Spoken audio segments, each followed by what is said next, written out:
the words to even come out until I was probably like in my late teens, and then like it was, you know, like just such a terrifying idea, and for many reasons, you know, like because it's not like it's better now when it comes to representation, you know, in the media, people being out there, you know, examples of positive trans stories, you know, but at the time there was nothing. You kind of go through these cycles of like repressing the way you feel, and when you're younger, you know, it's easier to do that for longer periods of time because you get caught up in what you're doing, you know, and for me, that was getting caught up in playing in a band. Starting to tour really heavily when we were 20, and then like moving on to like signing to a major label and getting on this crazy roller coaster ride and getting married and having a kid, you know, I just all of a sudden almost like woke up one day and I was 30 years old, you know, and I was like, whoa, this is crazy, you know, where did life go?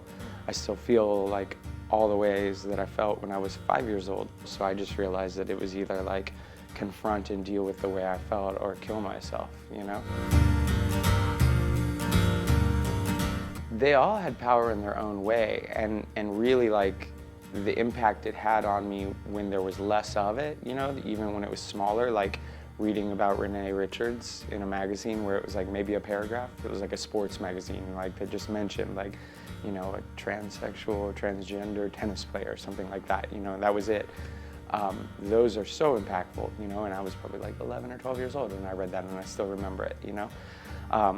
And anytime I would like see something like that along the way, I kind of took it as like a sign from the universe of like, that's there for me to discover and it's talking to me directly. I remember like right before coming out, one of the last stories I read about was Mina Caputo from Life of Agony coming out. And that was even more just like, oh wow, there's a person in another band, you know, like another musician.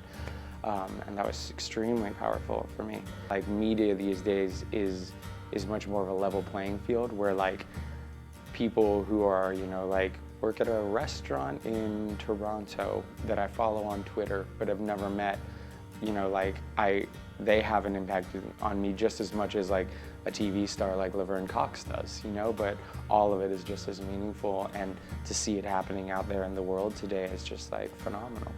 2 coffins for sleep, one for you, one for me. We'll get there eventually. In the dark of our graves, our bodies will decay. I wish you'd never change. I think that oftentimes if you view it like that, that you're never going to be happy just because like you're creating this idealized version of something that isn't going to be where you end up most of the time. You know, like I think that it is a journey from here to here in the same way that anyone's life is, you know, and then that's what you do. You're going from here to here, but you never know really where you're going to end up and what that means. Just accepting who you are, you know, that act alone, you're just becoming more true to who you are, you know, like, and there's all different kinds of men and all different kinds of women out there. I think that it's totally legitimate to be a transgender woman and never have, you know, full bottom surgery. For me, my personal experiences of transition, like it wasn't that I was saying all of a sudden I wanted to become a 1950s housewife. I was still punk rock and I still liked the things I liked and came from the scene I came from, and it was still very much about smashing gender roles.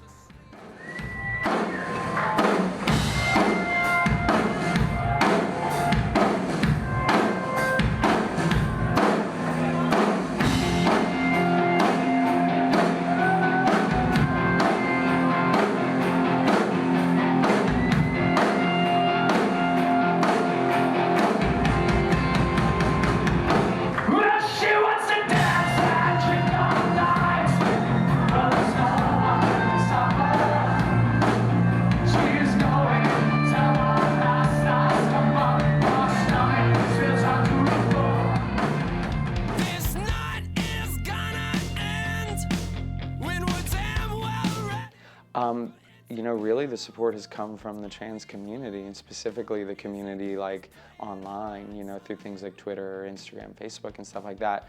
For me, just because I travel so much and it's not like I'm ever in one place, you know, so being able to know that like if I get on Twitter today and like I'm having a down day and I need to find someone that I can just hang out with, you know, and like share a laugh, that I can do that. Or that I'm meeting you here and like, you know, I've been playing in this club. I think the first time we played here was like, I don't know, 2006 or something like that, you know?